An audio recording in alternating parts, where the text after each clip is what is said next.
Hello, chameleon wranglers. Welcome to this Saturday's Chameleons and Coffee. Yes, I am a little bit late, and that is because I was out getting branches. Oh my goodness, look at this. Everybody's here. Coffee made waiting for info cam. All right, Susan's waiting for the coffee. Sean is giving me a hello. Hello, Eliza. Lavender milk tea today. Oh, nice. Yes, Howard, I'm running late. I was getting branches. You guys, purely, absolutely chameleon related. I was getting branches for this new cage because these ones, although they look pretty cool, they're not straight enough. So I needed to get more support branches. And so they're all sitting in the garage. Woo. Bill, please send me branches. Hey, hello, Jonathan. Belgium. Frere. Oh, Miguel. I'll call you Miguel but I need to learn how to pronounce your first name. So, Tia, do you have a plant account on Instagram? Is that you? I ran across a very cool plant account. I was wondering if that was you. I'm not sure how common that name is, but please let me know because it was a really cool account. So, let's see. Natalie can't stay long. Hello, Natalie. Good to be here. And yes, even though I am late, I do have my coffee, and so that is the important part. Hello, Christopher. Christopher. Okay. Hello, Joanne. Oh, what is the red flower plant just behind you? Red flower plant. Oh, that's probably my fuchsias. All right, everybody. There is absolutely no reason why, with me and the amount of light that I have coming into these cages, that I won't be able to. Man, I got to turn on some lights in here. What's going on? Do I have to be back here? Sheesh. All right.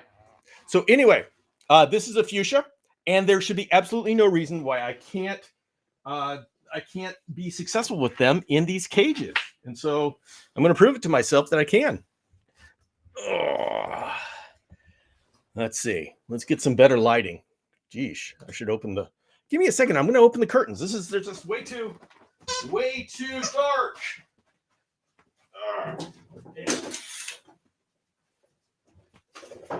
Yikes. Ow. Geesh.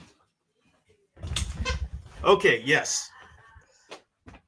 It is dramatic in here because there's a lot going on. I am moving things around. I am building things. And so, yes, my workspace here is not optimized yet. Christopher has first red-footed tortoise incubation. Oh, congratulations. Bill, coffee today is cold brew from a place down by the beach called Reborn. And it's very good. And yes, I've been running around. We were coming back from the beach because I had to get some plants from a specialty place. Stopped by, got some chameleon branches, and ran in here, and then got everything set up. But at least I got my coffee, cold brew. Mm-hmm. That is refreshing. So, yeah, Natalie, I don't like pine that much. In Madagascar, pine was introduced, and the guide said that they did see chameleons on pine, but yeah, I don't like using it. I don't like. Hello, Chris. I don't like using it. Well, everybody, I want to show you something sad. One of my female O'Shaughnessy laid some infertile eggs. So, oh well, I'll try again next year. Although that was one female. I have another female that laid some eggs, and I'm not sure if they're infertile yet or not. So that's to be determined. So Miguel from Belgium wants a cup from the Chameleon Academy. You know, if you go to chameleonacademy.com, there is a merchandise shop there, and I believe I'm pretty sure they ship internationally. So yes, you can go on chameleonacademy.com and get yourself a Chameleon Academy mug. On the homepage, you just look for it. It says merchandise, like t-shirts and stuff like that. You can get there. Hello, Nicholas. Hello. All right. So what I'm doing here, back here, you will see is I am making an educational station about different ways to take care of Panther Chameleon hatchlings. And so it's only halfway done. So you'll see it. Hello, Dean. So you see up there, there's a nice leap cage right up here. That's done naturalistically. I will add springtails to it, and then it'll be officially bioactive.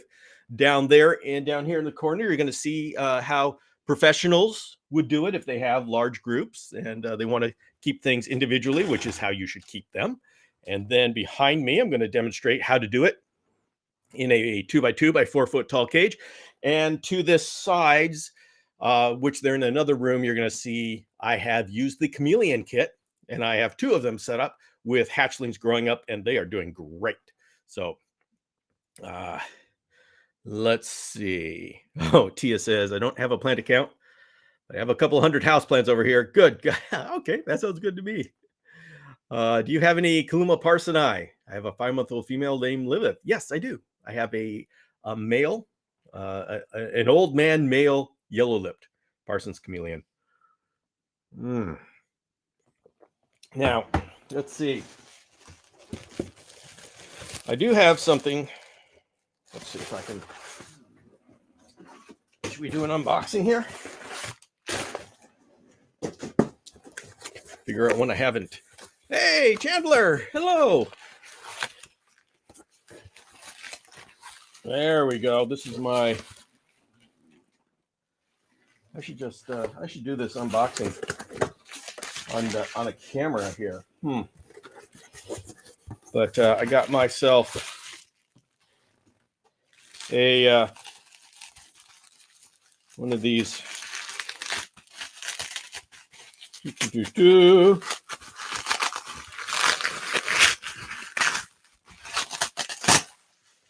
There we go. I got myself a little log lunch from Jim Reichbust, and I got the small one because these are for the hatchlings. And you can see I have one in that cage up there. And I kind of like it. The thing I like about these is they have removable bottoms. And so when you clean them, you can actually clean them. That, and they look cool. So very cool. If you're interested, that's sunsetchameleons.com is where you find that kind of stuff. And he makes cup cozies. So anyway, let's see. Somebody's got a great question. Jennifer says, perfect. I am just setting up a larger enclosure for my 2-month-old panther babe. 2-month-old. Jennifer, oh my goodness, where'd you get a 2-month-old? Did you hatch them? Hopefully no one sold it to you at that. It's kind of strange. Of course, I'm saying hopefully no one sold it to you that way, but talking about hatching eggs. We're very, nothing's black and white here. Natalie's having a bit of an ant problem. Oh my goodness. Yes. Ants. When the ants come, they are brutal. Yeah. That's a huge problem. It's a constant fight here. All right, but Jennifer, well, you know what, Jennifer, do you know about the Panther Chameleon podcast? That's something that I've just started. It's all about taking care of hatchlings, that may be of use to you. See, Christopher says, if a veiled eats the leaves with it, have a caffeinated high. Good question. Don't know. Good question. Who knows? I imagine it's a stimulant and it would affect them too, but I don't know. Let's see. Skyland, I got my first Panther Chameleon May 9th. He's doing great. That is great, Skyland. That is a great to hear, and I love that name. All right, let's see. Okay. I'm going to trying to catch up. Let's see. Ryan bought one of these log lunches. Good. Jonathan Hill. Hello, Jonathan. Feeders are amazing. Chris is asking, how do you like those, Bill? Chris, I'm assuming you're talking about the the log lunch. So I like the way it looks. The inside's a little stark for my my naturalistic back there, my Latin naturalistic, and so having all this white is a little bit distracting. I could always, and for some of them, I actually painted them black on the inside to experiment, and it worked pretty well. But the ability to open and remove the floor is really one of the best features, because that allows me to really clean it out. The ones that don't allow me to do that, you got to scrub inside, and so it's a little bit extra work. The attachment, this works with screen. You notice that I did do it on my Leap enclosure, but I had to. You'll see, maybe you can see. You have these, the wire comes out, and then there's these plastic things that go over the wire to hold it in place. And then there's these things, which this one isn't coming off. Geez. All right. So, I guess doing it wrong. So you can see, maybe you can see that plastic thing. There you go.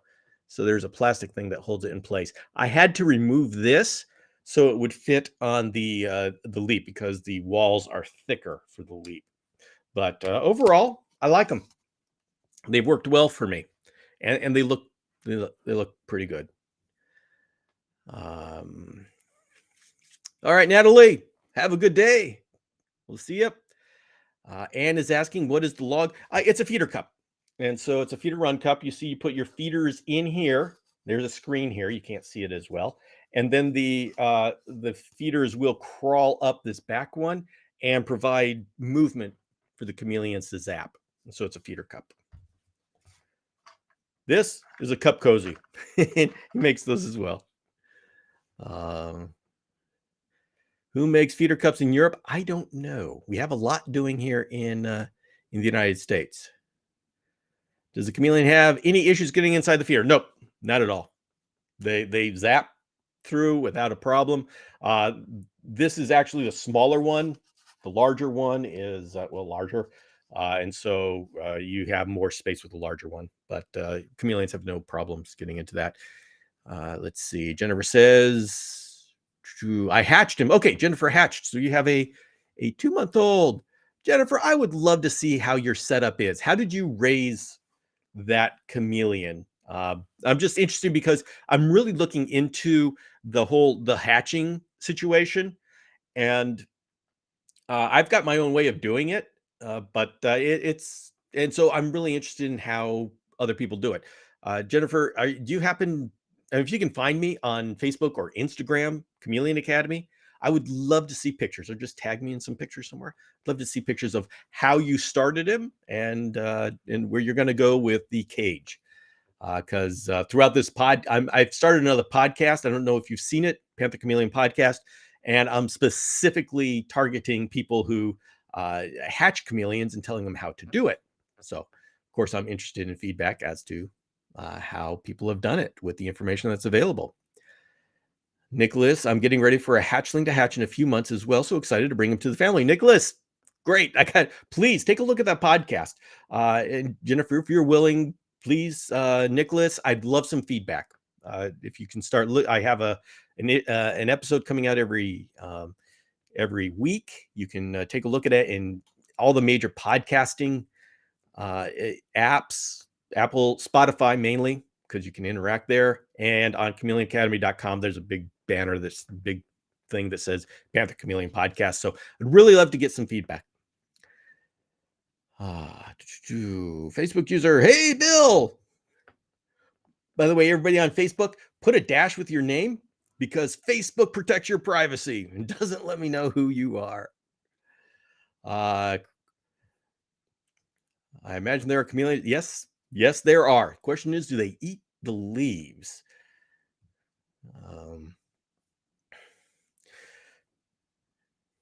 Let's see. Nicholas says, question, does it hurt your panther if they eat the plants in their enclosure? I have one that likes to eat it. Drives me nuts, and I'm always pulling it out of his mouth, even though he eats very well and is spoiled. No, it doesn't hurt him. as far as we can tell, the best idea is that it's instinctual that they're eating the plants. They're not getting nutrients. They're not getting moisture. And so the best hypothesis that I have heard is that they do it by instinct because they eat a lot of caterpillars when they're babies and they're growing up. And so the plant provides roughage because there isn't much roughage in a caterpillar. That's the best hypothesis I've heard. That comes from someone who was actually in Yemen watching veiled chameleons in the wild. And this is Peter Netchas. He's been there dry season, wet season, and he's specifically there to watch the veiled chameleons. And so this is his hypothesis, and it's the best one so far. It doesn't make sense that they're getting moisture from it, because when they're growing up and they are living in there, it's during the rainy season, so they don't need moisture from these. And they've got enough to eat. We know that they're eating, so they're not getting any nutrients out of like a pothos. So I'll throw that out there for the consideration of the community.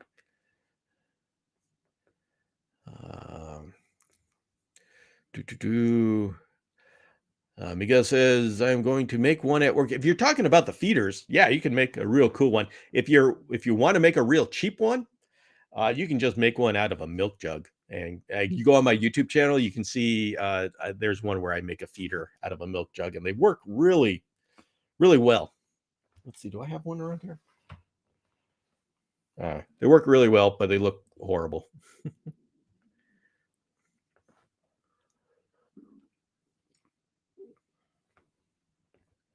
How many hours of UEB does a hatchling need? Good question. And the reason why that's a good question is nobody knows.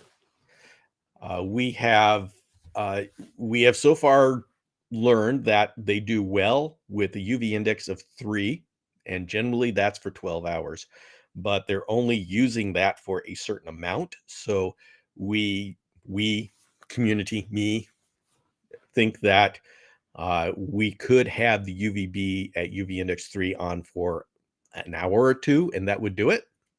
But haven't tested it at all. And so I'm not going to say that they can. I just suspect that they can. It would be one of those things where we actually have to test it, but we haven't done that yet. We went through a whole lot just to figure out that UV index of 3 is good. And I mean, it's not as easy as saying, yeah, that sounds good. We got to test it. And so if we want to say that UV index of 2 is good, well, we got to go through all the testing for that as well. So this goes slow. Would I be able to send you pictures of my tank and chameleon on Facebook? You can. Instagram is better. A Chameleon Academy account on Instagram. And yeah, you can send it. I admit I am not always able to respond to everything that comes into my inbox, but go ahead, send it. And especially, and here's a hint to anybody who wants to send me something. If you make it short and it's something that I could read and answer, generally I'm really good at doing that. If you send me a whole block of text that I have to sit and read, often I say, oh, okay, I'll get to this later. And I don't always get to it, but it's not because I'm ignoring you. I don't like you. Nicholas is hatching his excellent, and believes that Jennifer Van Pelt is an amazing chameleon mom. Okay, Jennifer, you have a recommendation from Nicholas. Hi, Champ from Kenny B. Hello, Kenny.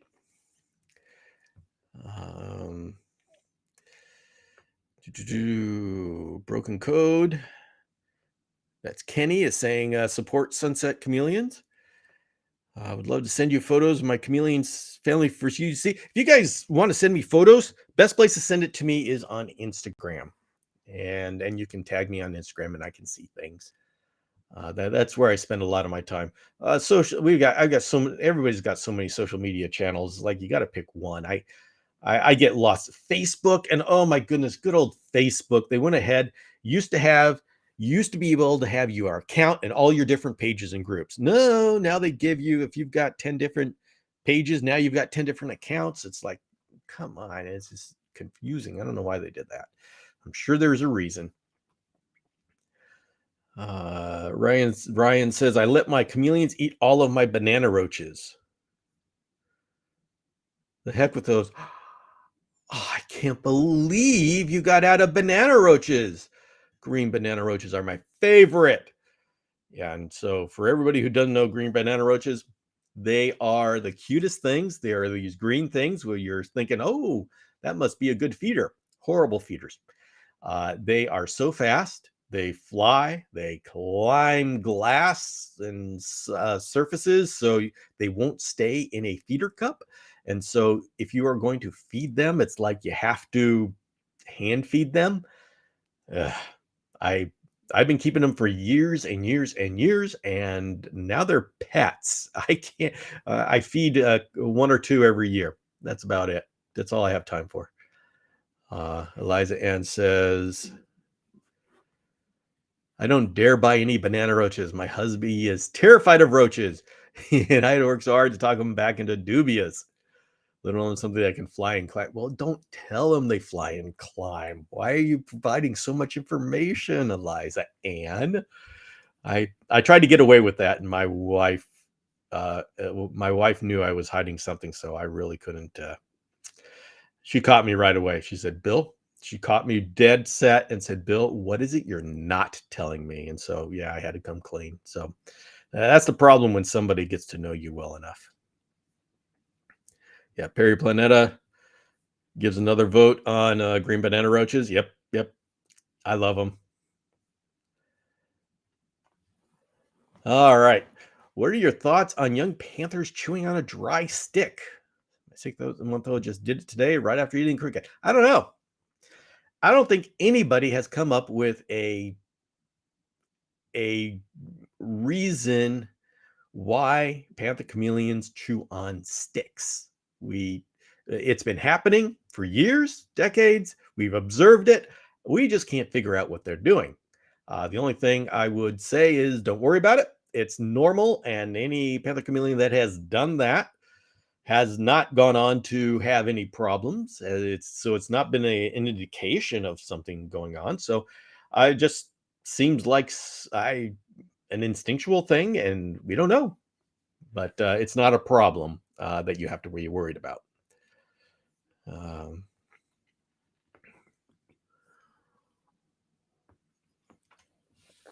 Where is a great place to buy feeders you recommend? I also want to change my dusting powder. What do you recommend? Well, you can buy feeders anywhere. I've got depending upon what you're trying to get. If you want like silkworms, A&R bugs, I know the owner there. If you want crickets, you just find what's nearest to you. I use rainbow mealworms. They've been good for me, but finding one in your area is a good idea. So a lot of places have a lot of different, have variety. Dubia.com has a lot of dubia, and they've got all other things. Change my dusting powder. What can you recommend? Well, Nicholas, if you go to chameleonacademy.com, you're going to see all of my recommendations. You can go to Panther Chameleon Care. There's a Panther Chameleon profile, and I have a complete care guide there that has my recommendations. Right now, I am using Arcadia Earth Pro A for my everyday feeding, and Repashy Calcium Plus Low D for my supplementation whenever I do the supplementation.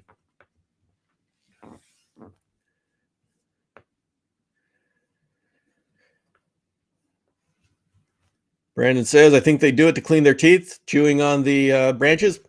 Okay, that's good enough reason as any. So let's add it to the add it to the pile. Thank you, Brandon. I mean, it's reasonable. Eliza had to show her husband at the podcast with Summer saying Dubia can't live in dry environments before he was okay with. Yes. Good. I'm glad these podcasts are useful. Bill, the hybrid cages, does it matter if the chloroplast is on the inside or the outside? Inside the outside of what? Do you mean the frame? If you're using an aluminum frame, it shouldn't really make a difference, but I put it on the inside. If you're talking about blocking off a rep debris, go ahead, put it on the outside. That's fine. And then nice thing about if you're like blocking off the sides of a rep debris, if you put it on the outside, then you've got the screen on the inside and you can let crickets and superworms and stuff go on the screen. So they crawl up the screen and they give movement to the chameleon. So that's what I do. So I have a closet enclosure. The temp is perfect between 75 to 82. Do I still need a UVB bulb for basking? Yes. You need those UVB wavelengths for the synthesis of vitamin D3. Is completely it is independent of the heat and the basking bulb. You need heat for the body so it's not completely independent. You need heat for the body to function and do everything it's supposed to do. But UVB and heat are two separate things, and the chameleon needs both. So you do need a UVB bulb.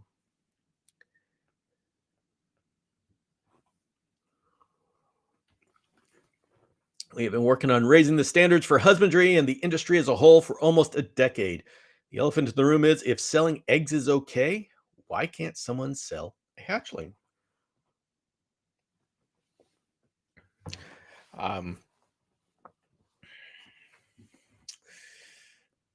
The only thing I can say on this, and I want to be careful so I'm not, I have been working right now this project, the Panther Chameleon Podcast, to help people who have already bought an egg. And so the question that comes to the community that people are asking me is, does that mean that you support egg sales and people taking on hatchlings?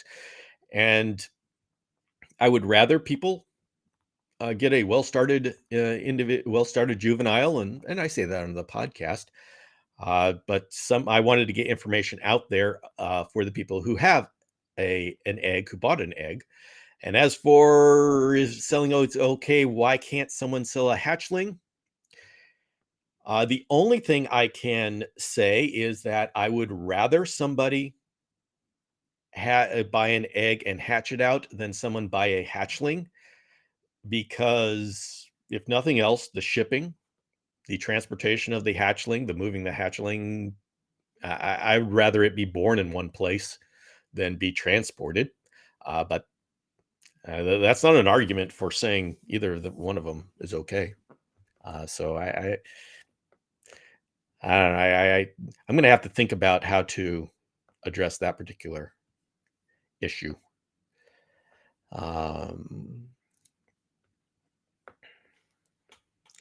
My new 5-month-old Panther isn't eating the doobies I got for him, just the crickets and superworms. How should dispose of the roaches if they get too big? Don't dispose of them. They're your pets now. That's what we do. A lot of us end up having roach pets because our chameleons don't like them.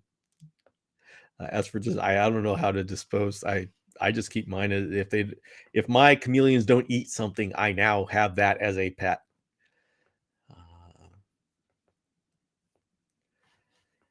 Earth Pro A is so hard to find. That is correct. And if I can't find Earth Pro A, I take calcium and ground up bee pollen, mix them 50-50, and I use that.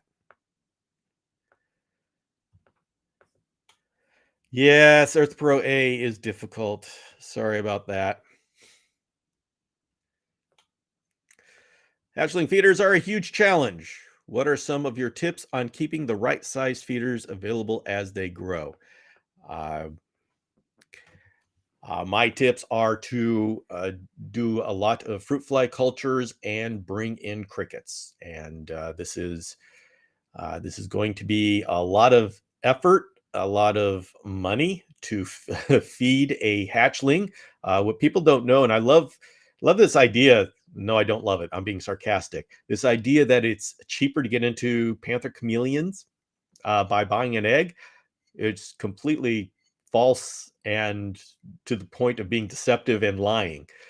When you have to feed a Panther Chameleon, you will find exactly how much the difference in cost between buying an egg and buying a hatchling. You will more than make up for that cost by how much you've got to feed your Panther Chameleon to keep them healthy. So the way I am going to have people do it, and really, if you have a hatchling and you're listening to my podcast, you're not going to be saving any money. You're going to be doing it right. You're going to have a good experience, but you're not going to be saving any money because you've got to be bringing in crickets.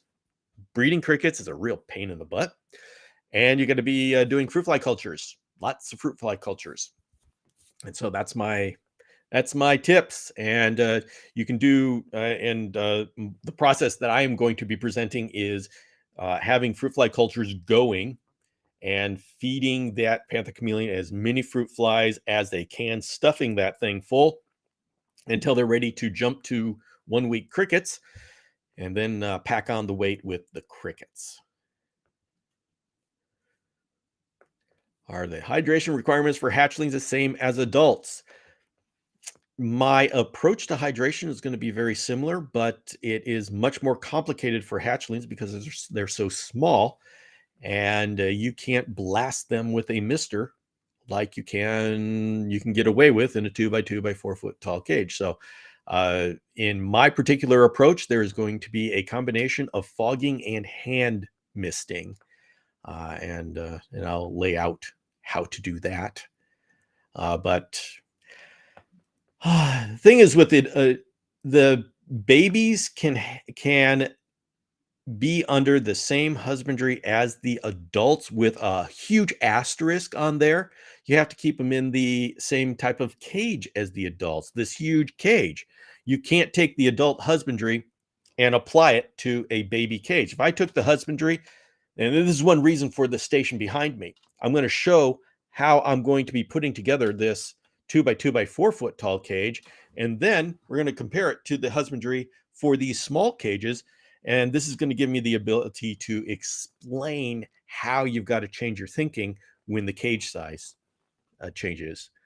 And of course, I am saying this to the group. Jonathan already knows these things. Let's see. Hey, wait a minute. Jim showed up. Jim, I've been showing off your cup, your feeder. We had a big, long talk about log lunch. Hey, everybody, say hello to Jim. He's the one who makes these. Tell him all those nice things you said about them, about these things. Now you can say them in the chat now, and Jim can see it. Let's see. Christopher, is your name Christopher, or did the T get lost? I'm calling you Christopher because the T's not there, and I don't know you. So let me know. The frame, I put it on the inside of my Reptibreeze, but going forward is wondering what was better. Yes, okay, yes, and what Christopher, I don't know, was talking about putting the chloroplast to block off the sides of the Reptibreeze. And you know what, I actually use the window shrink wrap window insulation. And next weekend, if you all come next weekend, I'm going to have my station back here completed, and I'll be able to show you all the different ways I do it, including how I block in the Reptibreezes. I'm going to be having that. I can't wait for that. I wanted it done for today, but it just didn't happen. I was going to work on it all last night, except I found I didn't have the branches that I needed. Ants make a borax sugar water mix and put it near the roach cage. Ants take it back to the nest, and the nest dies. Yikes. Be sure no access to kids or pets. Yeah, that has been the biggest problem for me and ants. Is I've got dogs running around, so whatever I do, it can't be dangerous for dogs. Pet roaches. Don't know who you are, but you'd be surprised how many of us end up having pet roaches.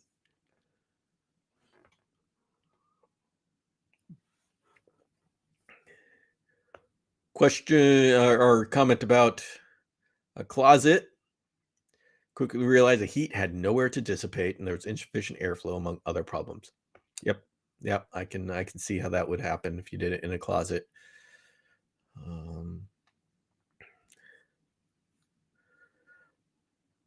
Okay. Wait. Okay. I'm getting I'm getting uh, behind in my comments.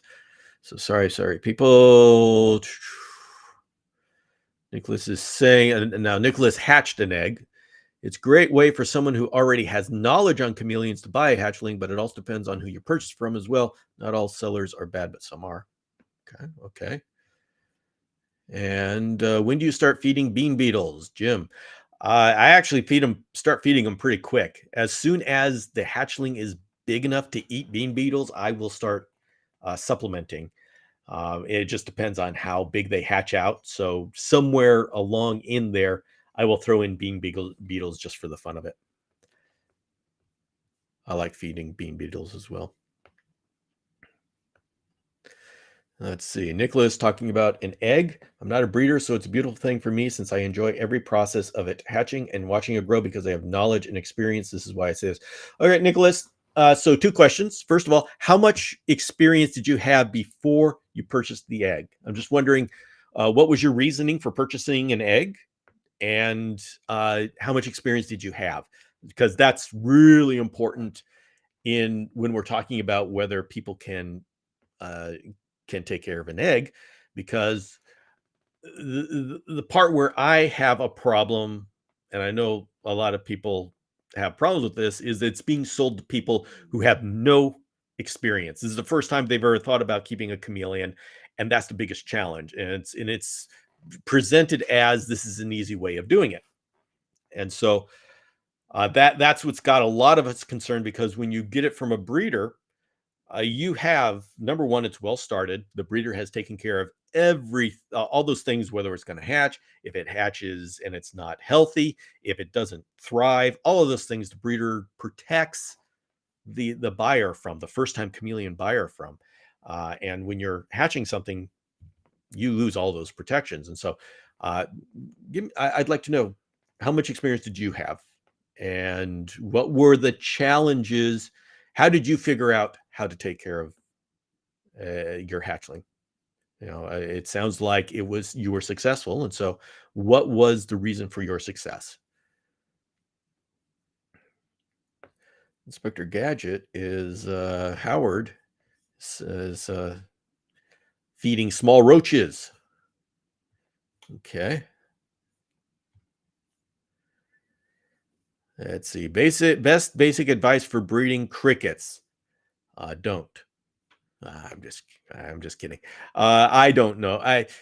Breeding crickets is so much work.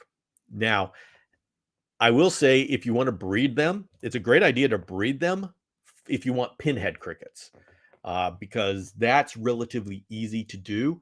But breeding them to and raising them up to breeding age, so you have multiple generations, it's a pain in the butt. But I would breed them to get pinheads, and for baby chameleons. Let's see. Yeah, living in Alaska, yeah, the shipping is more than the feeders. So, okay. Yeah, it sounds like that'd be a really good opportunity, reason to be breeding things. All right, here's something. Ryan's saying the lobster roach babies are small enough for hatchlings. I haven't tried it. Well, you know what? I'm going to try that. I've done dubias. Lobster roaches. Okay, I'll try them. All right, Jim. I hope you are reading the comments. You got people. We have. It's Christopher. Christopher lost the T when he made his account. All right. It says, all this time I never noticed it was missing the T. Yeah, when I'm on here, I get all sorts of crazy stuff in the names, and so I just say it like it is given to me. All right, so Nicholas says with the egg, Nicholas had experience. Okay. And if you've, to everybody out there, if you purchased an egg for whatever reason and you didn't have any experience, I would love to talk to you. And I would like to know where you got your information and what challenges you ran into, because I'm trying to make it successful for the people who are doing this. And it's not because I want everybody to go out and get eggs. It's because there's a need for people who buy it and then find out that it's not as easy as they were told. And so I want to give them an opportunity to be successful. Let's see. Liza says, I don't feel confident that I would do well with an egg or hatchling. I've only been doing this for a year and still feel like I have so much more to learn. Yeah, and that's a huge consideration. I look at how much problems people have with adult chameleons or juvenile chameleons, and I think it's a real challenge I believe that if someone researches enough that they will be able to take care of a hatchling. I don't know if I'm right on this. We will find out. We will find out by this summer after I do my podcast and I make all of my material and the community starts going through it. And if by the end of the year, I don't have people sending me pictures of their colored up Panther Chameleon, I may have to say, okay, I was wrong. Education is not going to make the situation better. So, but at this point in time, I think I can do it. I hope hope I can do it well enough that other people can be successful. And that's the thing about educating, doing what I am doing. Me being able to do it doesn't matter. Me putting together all this material doesn't matter. It only counts if somebody who is reading the material can reproduce my success. That's the only time that I can say, okay, I've done my job and I am successful. So I can do it. I can put together this material. And so now we're at the stage of, can somebody look at the material and actually be successful? And I don't have the answer to that. I think it can be done, but I will let you know by the end of the year. Believe me, I've tried so many things over these many years, and I've failed at enough of them. Or no, I guess can't say it. Don't say failed. I've learned. I have not been 100% successful in everything I've tried. But I keep trying, and we'll see how this one goes. I get better every time. That's the important thing.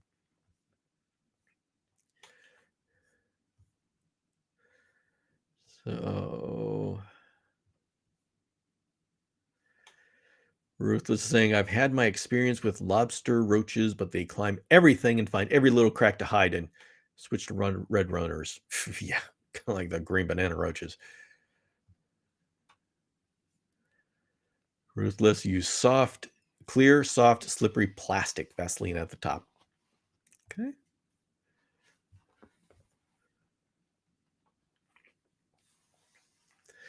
I have several chameleons, but the hatchling part is a journey and not for a beginner. But it's a beautiful thing. I like to experience. Plus, already having experience and not being a breeder and having several chameleons, you want different colors and designs. Okay. All right.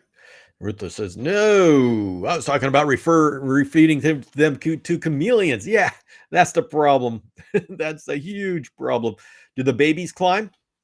With green banana roaches, the babies don't climb. So, maybe I'll see if I can feed those to the babies.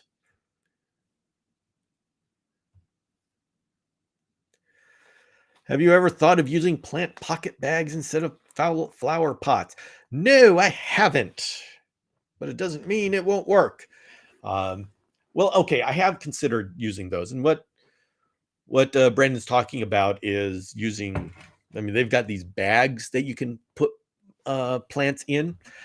That doesn't work for me as much because I like my plants to kind of be 3D and come out from the wall. I don't like to just have my plants alongside the wall. So you notice when I do my structure in there, I have the dragon ledges, and I have the branches, and the pots stick out because I'm really looking for there to be places on the other side of the plant for the chameleon to hide. So that's why I haven't really done a whole lot with pocket bags. But if I'm not thinking about the same thing, you're thinking about something different, let me know. Let me know.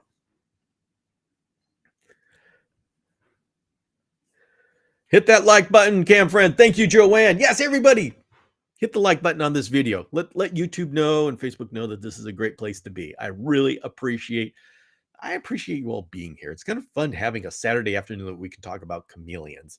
And so many of you are here every Saturday. It's really great to have that. And today is the day. From this day forward, I am Christopher. Excellent. You have been christened Christopher. Oh, yeah. Poor Howard is in Florida. So stuck with discoid. Ryan saying Kevin at Nerd has some amazing bud keeping videos. Okay, we're gonna go check those out. Whoops. Nicholas, do you use plant lights on your enclosure so your plants die? I'm assuming there were some words left out of that one. Maybe so your plants don't die. I use a lot of 6500K T5 lighting or the Arcadia Jungle Dawn LED. So I'm getting that full spectrum lighting. It's both with a chameleon's vision as well as keeping the plants healthy. But I use a lot of light, not just one. I use a lot of light. So at least a 4 bulb T5 is I use 4 bulb T5 with 1 or 2 LED bars. So I love a lot of light, and my plants have responded. You can combine all of that light with fogging, and your plants are doing great.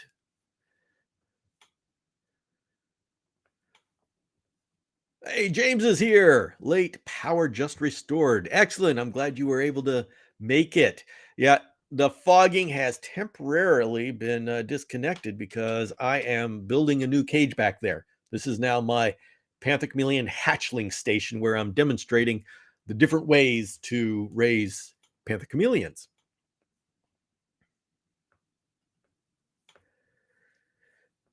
I've heard you can supplement fruits and vegetables if regular feeder insects aren't always readily available. For chameleons? However, I cannot find information about how to prep them. What's your recommendation? Fruits and vegetables are not chameleon food.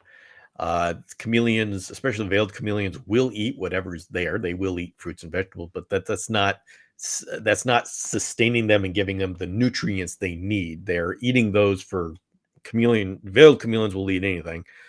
But fruits and vegetables are not nutritious for chameleons. It's kind of like ice cream. It's okay, we can eat it, but it's not nutritious. So they're not a substitute for live insects. So that's just not. That is not an option for chameleons. Now, I know many people you'll hear in social media bouncing around how they feed their veiled chameleons different fruits and vegetables.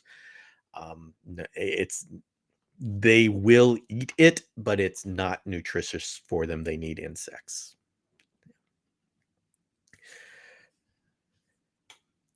Here comes the fog. Usually when James comes into the room, I open the door and the fog bank comes out. But today we're in construction here. I am sorry for no fog. Please come back later and we will, I don't know. I'm going to have a chameleon in there, so we may or may not be able to do the fog thing, but it'll be interesting. I promise you, it'll be interesting.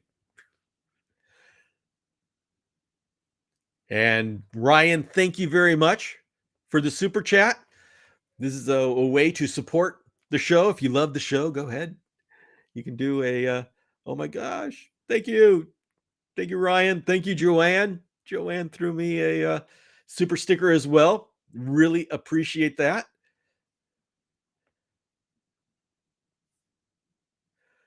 Chandler's asking, can we get a quick tour of your hatchling center? Please come back next week. Right now, it's like half done. I don't have all of the hydration set up, and the cage obviously is being made up, and I have another wing. Please come back next weekend, and I absolutely am going to be giving you a quick tour. But I can do a quick, very very quick. This is just half of it, by the way. So we'll do next time. So this behind me, this is going to be I'm going to be demonstrating how to make a raise up a hatchling in a 2x2 by 4 foot tall cage. I don't recommend. I'm not recommending this because it's a little much for somebody who's just starting out. It's good for a juvenile. I mean, if you get a good, well-started 3, 4, 5 month old juvenile, put them directly into this cage. You don't need a smaller cage. But for a hatchling, I'm doing this just to show that, yes, it can be done. And these are the things that you need to do that are different than the adult raising. So this is an educational thing that I'm doing. And I also have one outside that's in a 2x2 by 4 foot tall cage. And so we'll go on a field trip. Not today, but we will. And then up there in the corner is my leap cage. That's right now it's naturalistic. It's not bioactive yet, but showing how to raise a hatchling. And there is a hatchling in there now. And then down here, I have nursery cages. And this is to demonstrate how breeders raise their hatchlings. And see, breeders, when they're doing 30 to 60 hatchlings all at once, they've got to do a different husbandry. Oops, sorry. They got to do a different husbandry than if we only have one. No, and this is important. If you have one hatchling, I don't want you doing this. I want you doing something beautiful that you will really enjoy the experience of. And something like this. But I'm going to be showing on. You guys are going to love this. I'm going to be showing it on a chameleon kit, and with exact instructions as to how to make that work. You needed exact instructions for that. Can we get, whoops. There was seriously laughed out loud at veiled chameleons will eat anything. Oh my goodness. Oh, it's so funny that people get their veiled chameleon and they just start observing what veiled chameleons will eat. And before you know that veiled chameleons will eat things that they shouldn't eat, these people are making notes of, oh my gosh, chameleons will eat this. I wonder if the community knows that veiled chameleons like papaya or all that crazy stuff like that. And then you realize that you get a veiled chameleon and they know that you got good stuff in your hand. You could put anything in your hand and they'll eat it. It's not good, but they'll do it. Oh, good old veiled chameleons. Christopher saying, chameleon fog grave, get the glow sticks. Yeah, yeah. We're gonna have to continue that tradition. Ryan, thank you very much. Thank you very much. And gave me a Shiba dog. Everybody knows I love Shiba Inus. Oh, I've got 2 of them, and they do cameo appearances here every now and then when my smallest always comes in, very curious. But I don't know if y'all know about Shiba Inus, the dogs, is that they're a lot like cats, and they don't want to be snuggled, they don't want to be held, and they like to be in the same room as you. They like to be touching you. They like to be like they'll snuggle up close enough so they're touching my foot, but they'll make sure they're out of reach of my hand so I can't pet them. So they're very interesting dogs. Yeah, very good for a chameleon person.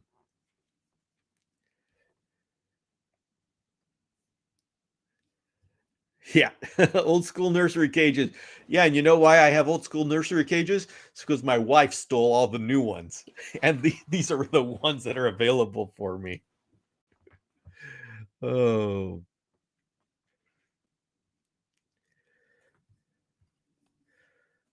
coming along nicely. Look forward to the full tour next weekend. Me too. I have been working on this, and you're gonna love this. I'm gonna love this cage. We're all gonna love this cage.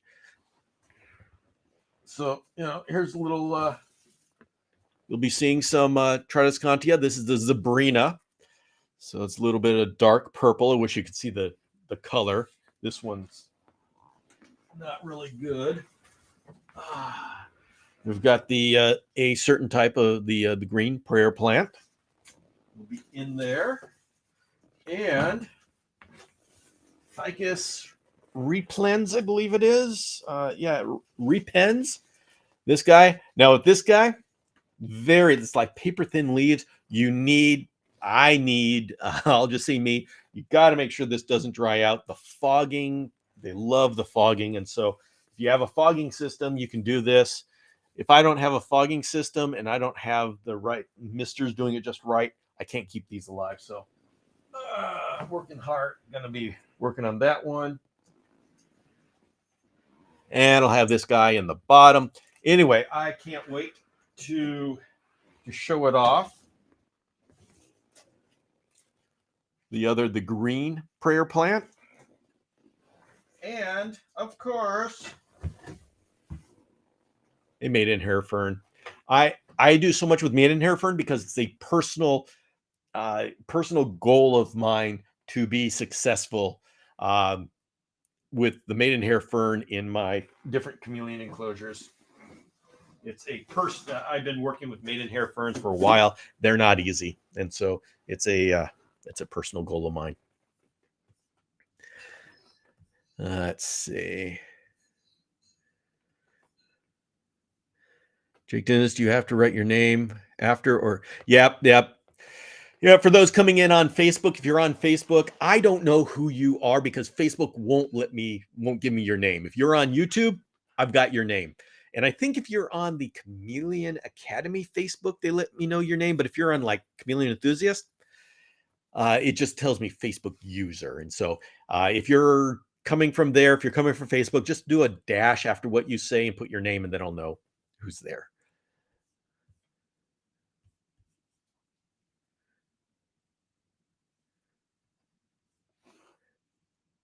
Jennifer says, I have a sequence of pictures one time when I took my veiled outside on his outdoor structure and a hummingbird thought it was a good place to land. Uh-oh.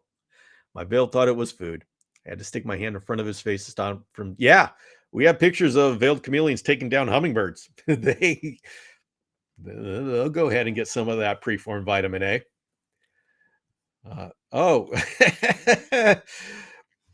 Misty Mountain Fans. Anybody know who that is? That's my wife, the one who took with my blessing my nursery cages and left me with the old style. She really loves the new style. Yes. Let's see. Okay. Oh boy, I'm catching up on my this Jew. I can't keep my mountain hair ferns alive. I've killed like 3. Eliza, it's been a challenge for me, and I think I know why I'm failing. But this next time, I'm actually starting to do okay with them. And so I'm hoping I got it cracked, but I can't give advice until I actually figure it out. So I'm working on it. I am working on it. I love that plant, and I want to be successful with it. Ryan, thank you very, very much. Ryan, you're being very supportive today. Thank you.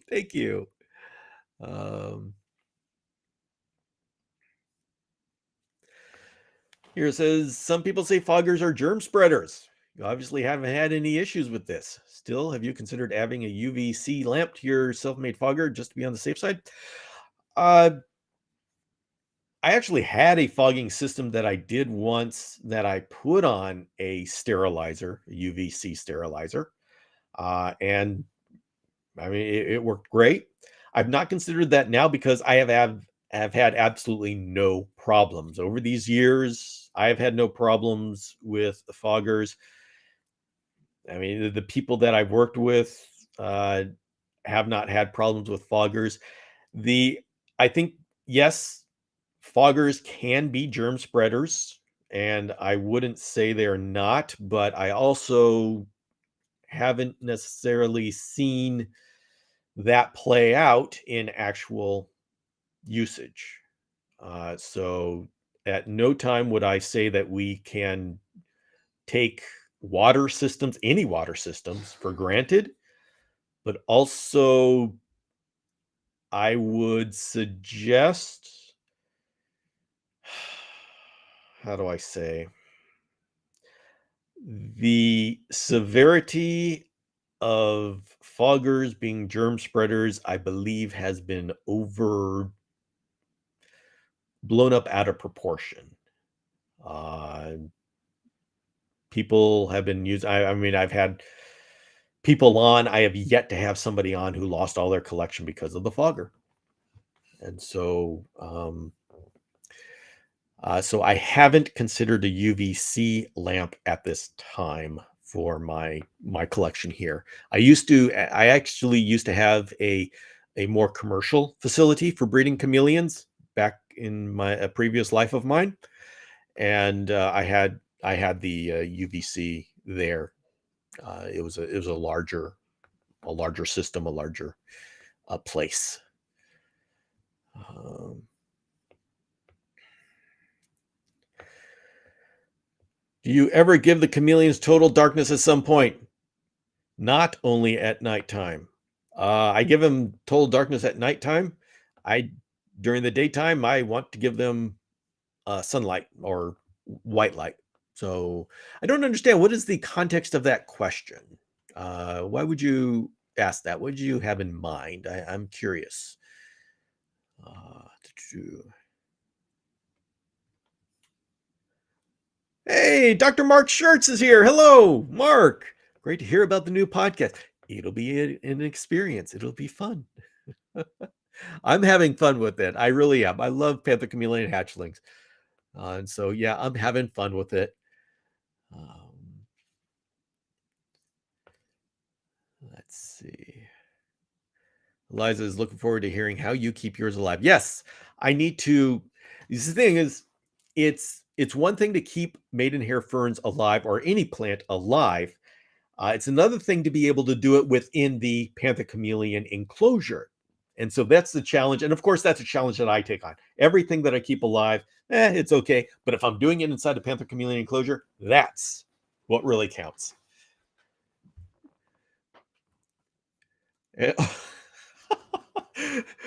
Ryan is supporting this channel again. Thank you. Had a good week on the stock market. For those who don't know, Ryan is active on the stock market and has a lot of very interesting adventures. And so this week's an up week. Excellent. Congratulations. Oh, thank you very much. I'm glad you're spreading around the good week to the reptile community. Everybody, it is starting to it's getting to the end of the hour. So if you have any final questions, I have a little bit of cold brew to finish here. Let me take a couple of sips and go ahead, put any last comments, questions in there. And everybody, I am going to be sending out a newsletter tomorrow night. And so for those who don't know, I have a Chameleon Academy newsletter that I send out about once a month, maybe twice a month, and maybe once every 2 months. I absolutely hate emails just clogging the inbox. And so I don't send one out unless I actually have something to talk about. And I try to have something to talk about, but I'm not going to spam your inbox, and I am not going to write an email because, it's my Sunday night, I got to write an email. I get too many of those emails from people I like to hear from, but you know what it's like when somebody is saying, I've got to do this. And so what do I need to write? What can I write? I don't do that. So I do have stuff to talk about, And you can sign up for the newsletter by going to chameleonacademy.com, and there's this newsletter thing that you sign up for. So if you would like to hear about chameleons in your inbox, go ahead and sign up for that. And I'm going to be sending it out probably Sunday night. So anyway, I invite you all to join there. Go. Okay. Well, I'm supposed to be taking a couple of sips of this, and then we're going to go to the chat.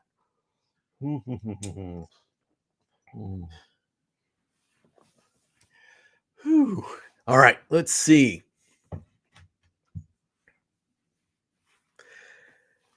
And God, veiled chameleons don't come any bigger, otherwise we would all be on their menu. Don't you know it? Oh my goodness, that is the truth. Let's see. Any suggestions on how to keep fog in your enclosure at night? Yes. I put a shrink wrap window film on my my screen cages, or else I just do a hybrid cage like that. Please come back next weekend, and I will be able to show you exactly what I'm talking about. So next weekend, come and I will show you that. And I'll show you the hybrid cages. I'll show you the DIY hybrid cages. We'll go over all of that next weekend. Hey, Jake. We're the Facebook user. Hello, Jake.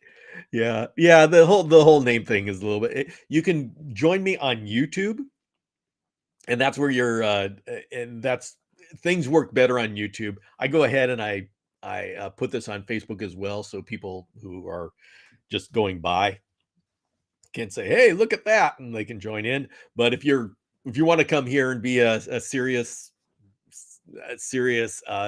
attender, shall we say, you go to the YouTube channel, the Chameleon Academy YouTube channel, and it works a whole lot better there. Hey, Mikey. Hello. Glad you made it. There's Sunset Chameleons. Hey, how are you? All right, Jim, you still there? People are wondering how you are. Okay. Here's the clarification. In their natural habitat, there's many days that it is raining and no sun. Oh, okay. So we're not talking about total darkness. You're talking about like cloud cover. Yes, I do like to do that. I've been experimenting with. If I ever decide that I want more hydration, I do create a afternoon rainburst. Not rainburst, a rain shower during the afternoon. And what I do in that case is I start turning off the lights. And, in my case, I have 2 or 3 or 4 different lights on my cage. I'll have a basking lamp, UVB lamp, I'll have the T5 lamps, and I'll even have an LED bar. And so I have a lot of options for lighting for my chameleon cage. I know a lot of people don't have all those options, but you asked me what I do. And when I want to do an afternoon rain shower, the heat lamp is gone. That's only in the morning, and then it turns off. I don't keep my heat lamp on all day. And then what I'll do the first when I want to start my rain shower, I'll turn off the UVB lamp, and then I may turn off the T5 65K T5s. And so what you get is the cage starts to darken. And maybe I will leave on the LED bar. It depends on how much ambient light there is, but a lot of times I'll leave on the LED bar that's in the back of the cage. And so the chameleon gets this slow darkening of the cage, which is like cloud cover coming in, and then it'll turn on the fogger. And so the chameleon gets this idea, okay, we're getting into more humidity. And the chameleon will say, okay, here are all the signs that there's going to be a rain shower. So it'll prepare for the rain shower. And then I turn on the misters. And so you have this progression. It gets darker, it gets more humid, and then the misters come on. And I do this because it's just not a good idea for the chameleon to be sitting there in the basking and all of a sudden being blasted with water. It's like, what the heck is this? Even if they're dehydrated, they don't like it. So I give them the warning. And I really like that. That's worked well for me. Chameleons are very intelligent in the way that they can pick up on these cues. And it's not long before they figure out, okay, all of these things mean that it's about to rain. And so that's something that I do. So, all right, Joanne, we'll see you. Eliza says going to be there next weekend. Excellent. I'll have something for you here. And everybody, thank you all so much for joining here. It's a lot of fun coming on to Saturday. If you want to see more of me, Tuesday nights on Instagram, 5 p.m. Pacific. I do a live on Instagram, and so you can see me there. Anyway, I'm going to go get working on this, and I will see you all later. Goodbye, all.